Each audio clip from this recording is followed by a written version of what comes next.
चलिए अब जान लेते हैं हम आर्टिकल 16 के बारे में। आर्टिकल 16 क्या कहता है? आर्टिकल 16 कहता है लोक नियोजन की समानता।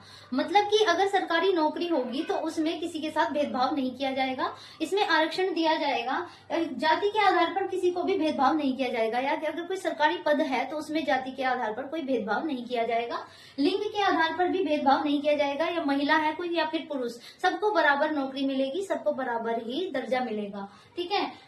स्थान के आधार पर भी भेदभाव नहीं किया जाएगा कि कौन किस स्थान से है, कोई यूपी से है, बिहार से है, दिल्ली से है, एमपी से, कहीं से भी हो सकता है। स्थान के आधार पर भेदभाव नहीं किया जाएगा। आरक्षण में भेदभाव नहीं किया जाएगा। आरक्षण हमेशा जाति के आधार पर दिया जाता है। आरक्षण को लिंग के आधार पर भी दिया जा सकता है, जैसे कि महिला या पुरुष। तो अगर जनरल कैटेगरी का पुरुष है और जनरल कैटेगरी की महिला है तो उसमें से महिला को आरक्षण दिया जा सकता है। स्थान के आधार पर आरक्षण कैसे दिया जा सकता है? जैसे कि कोई एरिया पिछड़ा है, उस पे कोई नीचे जा रहा है एरिया, उसका विकास नहीं हो रहा है, तो उस स्थान के आधार पर भी आरक्षण दिया जा सकता है।